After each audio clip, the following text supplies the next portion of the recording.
saat saya nggak salah, beliau yang salah, saya cium tangannya, saya sujud di kakinya, saya coba selama ini berusaha jadi istri yang baik.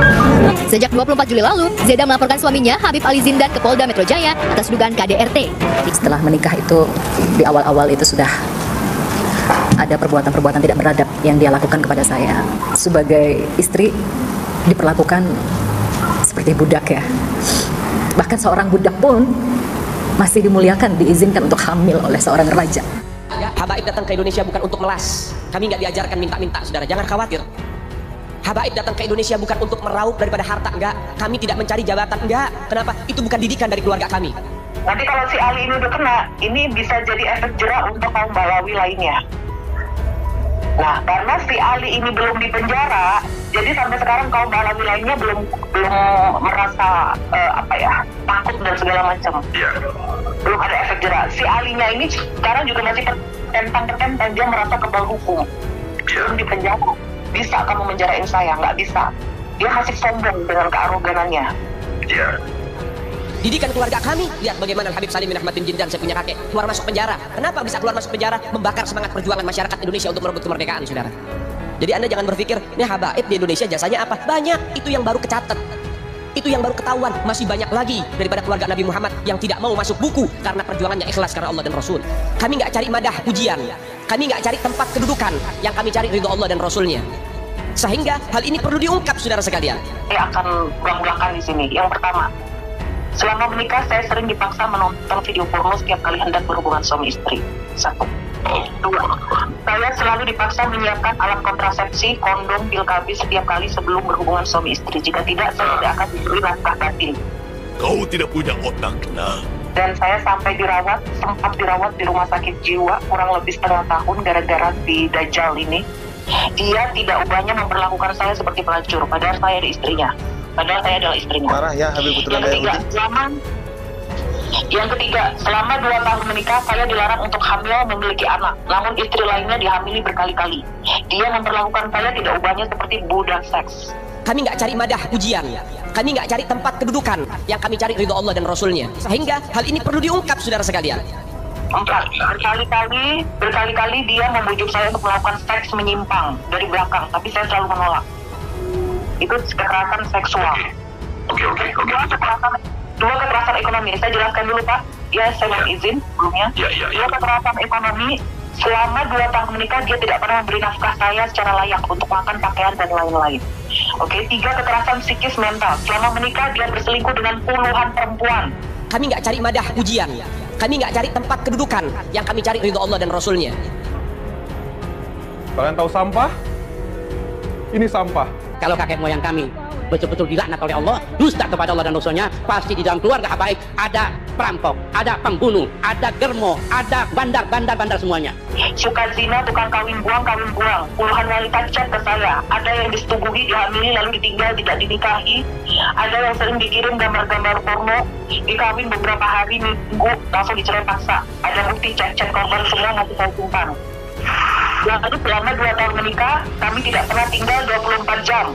Dia tidak pernah menjaga melindungi saya selayaknya suami melindungi istrinya. Dia datang sesuka hatinya sekali, hanya beberapa jam dalam 1 bulan. Bahkan saya sering ditelantarkan sampai 3 bulan. Lalu saya ditinggal. Saya tidak ubahnya seperti pelacur buat dia. Dan saya ditelantarkan sampai detik ini.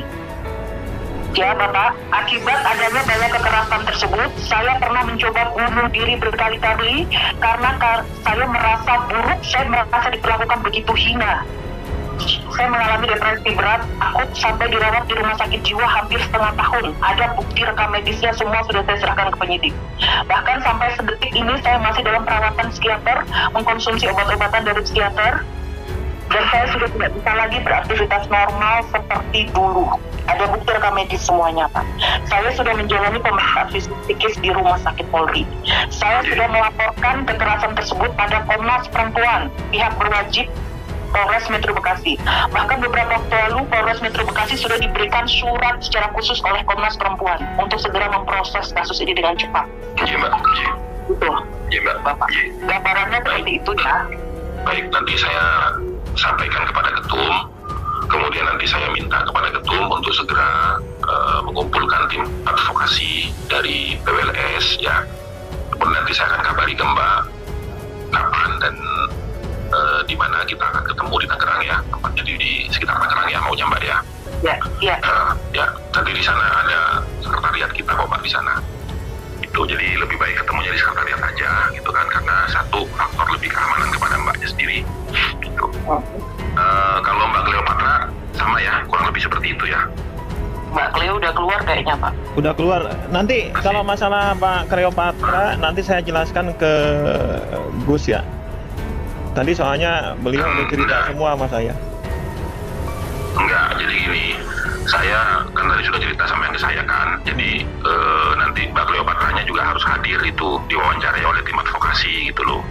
Iya. Gitu.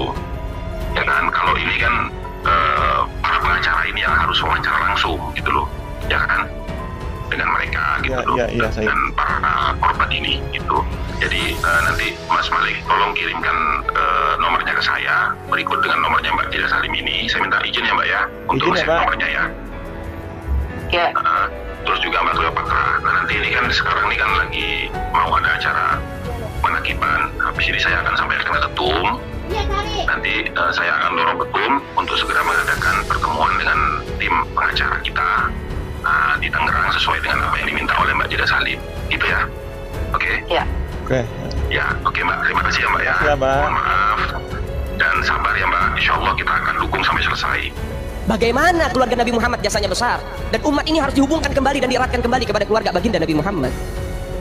Ini akhir zaman, kita semua melihat kok bagaimana gencar-gencarnya di media sosial upaya untuk supaya memisahkan umat Islam dengan keluarga baginda Nabi Muhammad. Upaya keras supaya habaib dibenci ada di Indonesia.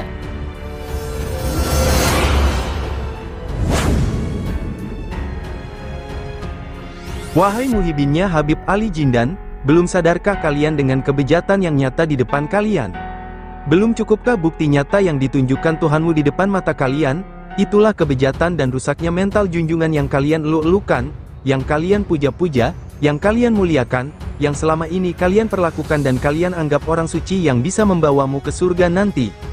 Semuanya sudah dibukakan Tuhanmu di depan mata kalian agar kalian sadar siapa sebenarnya junjungan kalian itu.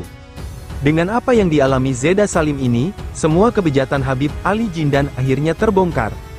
Orang yang kalian puja-puja hanya karena ada nama Habibnya ini, yang kalian muliakan dengan cinta buta kalian, kini semua sudah terungkap sejelas-jelasnya di depan kalian. Doktrin-doktrin sesat dan menyesatkan telah meracuni otak dan logika akal waras kalian. Kini sudah ditunjukkan sedemikian jelasnya di depan mata kalian. Belum bisakah itu semua menyadarkan kalian dari doktrin-doktrin sesat yang dibungkus agama dengan mengatasnamakan zuriat Rasulillah? Jika bukti nyata ini masih kalian anggap fitnah kepada junjungan kalian, jika bukti kebejatan junjungan kalian yang sudah nampak jelas dan nyata di depan kalian, namun masih saja kami ini tetap kalian anggap pembenci keturunan Nabi, pembenci Ahlul Bait Nabi, sungguh betapa bebal dan bodohnya otak kalian karena belum bisa menerima kebenaran yang nyata.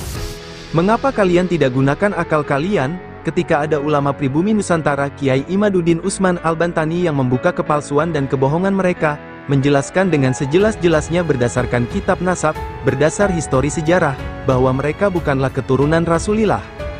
Tidak sampai itu saja, bahkan adanya tantangan tes DNA untuk yang ngaku-ngaku keturunan Nabi untuk membuktikan kesahihan nasab mereka, kalian malah menghujatnya bahkan melabelinya sebagai pembenci zuriyah Nabi dan Ahlul Bait. Wahai para muhibinnya Habib Ali Jindan, selama ini kalian telah ditipu oleh orang yang kalian anggap suci, hanya karena mengaku-ngaku sebagai keturunan Nabi, lalu kalian percaya begitu saja dan mengesampingkan akal logika kalian hanya karena iming-iming dengan mencintainya dijamin masuk surga, dan janji-janji manis yang semuanya itu hanya ngibul belaka. Sungguh kalian ini sudah dibutakan cinta buta tanpa melihat akhlak mereka. Negara ini bisa hancur lulu lantak andai semua orang-orang pribumi Nusantara ini berpikiran seperti kalian. Orang-orang yang berjasa memerdekakan bangsa ini malah kalian kesampingkan, bahkan kalian hujat, kalian hinakan jika berseberangan dengan junjungan kalian. Kalian lebih percaya kepada orang-orang pendatang yang bermental penjajah dan memperbudak kalian yang tujuan sebenarnya ingin hidup mewah dan menghancurkan negara kalian.